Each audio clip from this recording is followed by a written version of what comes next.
Now that's a home opener.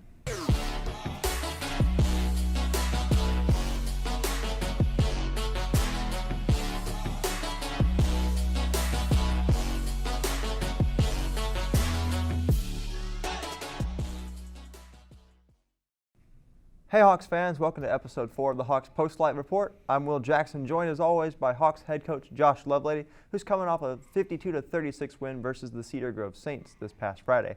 Coach, first of all, how did it feel to finally be back at home in front of our amazing fans? Obviously Hawks Nation travels well, but surely it felt good to be back at Markham Field. Oh, it's great. It's always great to be back at Markham Field, have the community come out, have service night as well. It was a big thing for us. Seeing all the from the fire trucks to all the military there and police presence. So it was great because it's been almost 3 weeks, almost a month since we've been home. Do you find that your players get a lot more of the energy just knowing that they have the full support of the stadium rather than, say, a smaller sample size, because obviously not everybody can make it to all the away games. Do you feel like just... Oh, yeah. I think, you get a lot more folks out. You get the presence of folks that want to, it's a 5-minute drive rather than a 50-minute drive to go down the road to the away game. So not only that, but just a little pride of, hey, this is our home, our house. Let's protect our house and let's go get a W for this happen. Mm-hmm. Now, just as far as the game goes, heading into it, was there any apprehension of Cedar Grove just knowing that what they had done the week before to Collins Hill and just beating the state champs? Do you feel like there was any apprehension that, hey, this is a game that we could potentially lose? Any given Friday, you can potentially lose. It's a combination of what does your opponent do, all right? What mistakes do you make?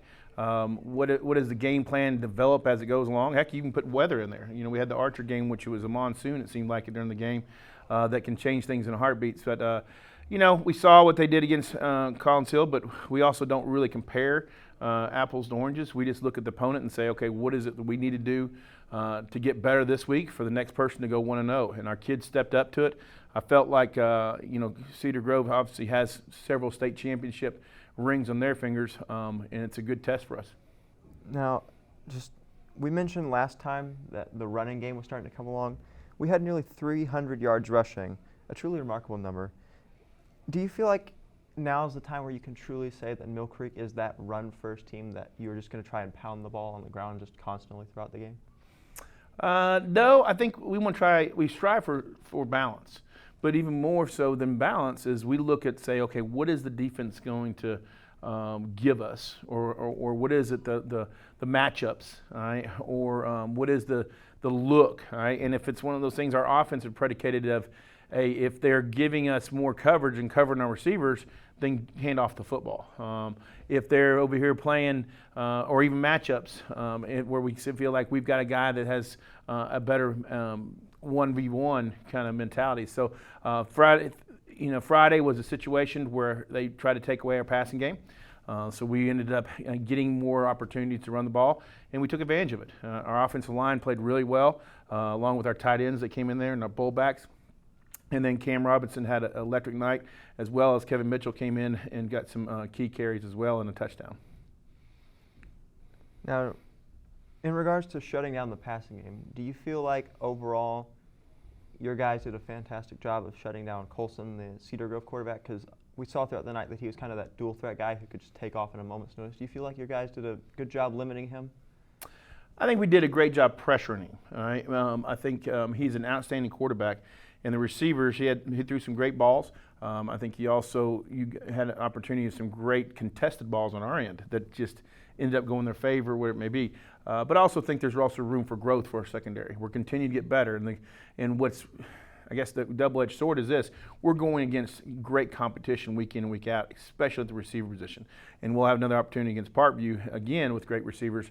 But I think one of the things is we applied pressure with our front line and our linebackers blitzing and getting that quarterback scrambling, right? Getting him out off his spot and where he couldn't just sit back there and pick us apart. And I think that was a big key for us. Now, I usually don't like to talk about specific players, but I just feel like after the game he had Friday night, we have to talk about Jaden Patterson a little bit. Do you feel like, or what's the most impressive part of his game so far? Because he had that 92-yard kick return, and obviously he had some big plays in the later stage of the game, just breaking up passes. Do you feel like he's one of the more underrated guys on the team? I think he's in the batch of folks that are big team, little me, and we got a lot of those guys. We end up Jaden and he'll be the first one to tell you, part of that kickoff return was the blocking in front of him.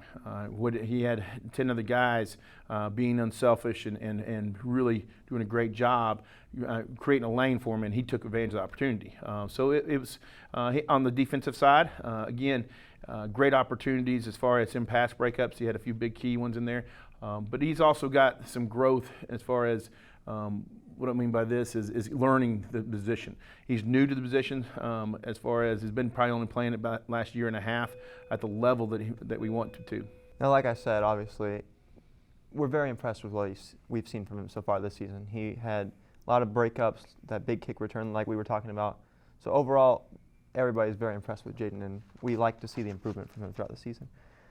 Now, was there any concern for you Friday night as we were approaching halftime when it was kind of like that close, one play here and there could really sway it? It was 21-28 just before halftime when you guys scored that big touchdown.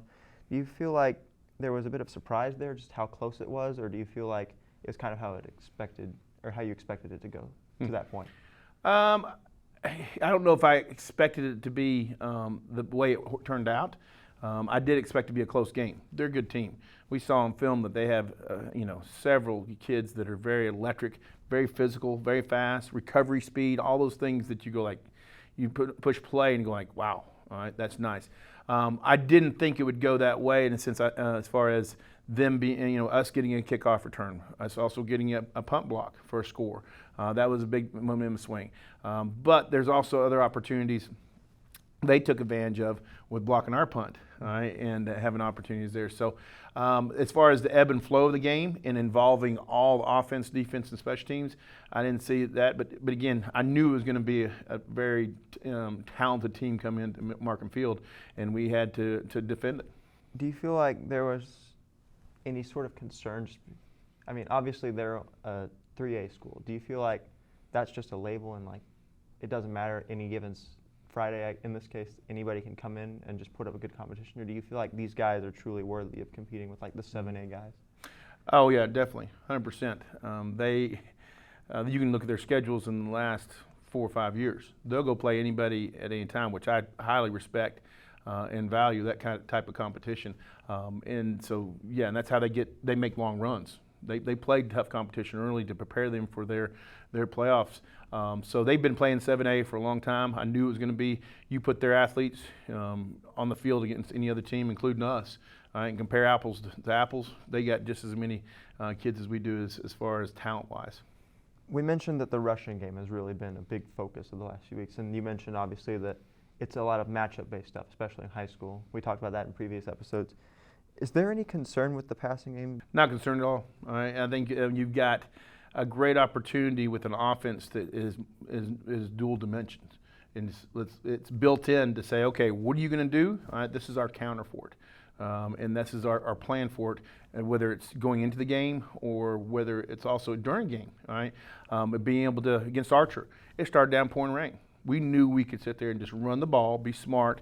We all know that throwing the ball and pouring down rain is not the ideal situation for success. So we were able to just kind of go to plan B. And our receivers on the outside are so good about realizing, hey, we're going to take what we want, and if it's a running game, then they're going to block their butts off. And then you got some sprinkle in.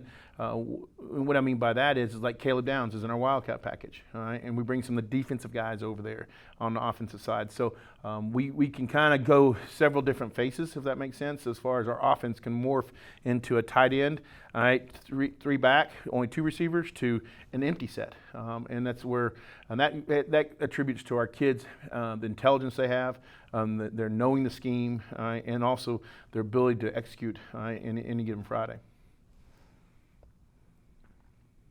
Now, just as a final thought, just to look ahead to Parkview, is there anything different that you might plan on doing this week, or just anything specific you might tell the guys in regards to the fact that they're a team similar to Mill Creek, that they've played a lot of good teams, that they've blown out a lot of good teams, put up a lot of points, just played good defense? Is there anything specific that you might change, knowing that this is another team similar to us and the fact that they're just as dominant as we are? I think, our game plan going into it is be who we are. All right? I think we can get better, all right, and go 1-0. What does that mean? I know it's kind of one of those questions that it's kind of a broad, but they are very talented at all levels. They got a great running back. They got a big offensive line, and they get guys on the perimeter, very much like us. All right, as far as they have multi-dimensional, they got a quarterback can sling it, or they can also hand it off to a running back that's averaging over 100-something yards a game. That's on the offensive side. Defensive side, all right, they're shutting down people. They're knocking people around. They got a secondary. I think 3 out of the 4 DBs have offers. What is it that we're going to do? We're going to be us, and we know our identity now. Do we still need to work on it and make plays? Yes. That's probably what we're working on is execution. We have a few wrinkles of things that we think apply to their scheme a little bit better in our favor, scheme-wise. But we still got to get that in. It's only Tuesday. All right. Well, there you have it, folks. That's going to be it for us today. Hawks Postlight episode 5 will be back next week after what should be a victory, hopefully, versus Parkview. But in order to find out, you have to come out to Markham Field this Friday night or tune into the Mill Creek Network right here, 7:30 Eastern. Hope to see you. But for now, I'm Will Jackson. That's Coach Lovelady. We'll see you next time.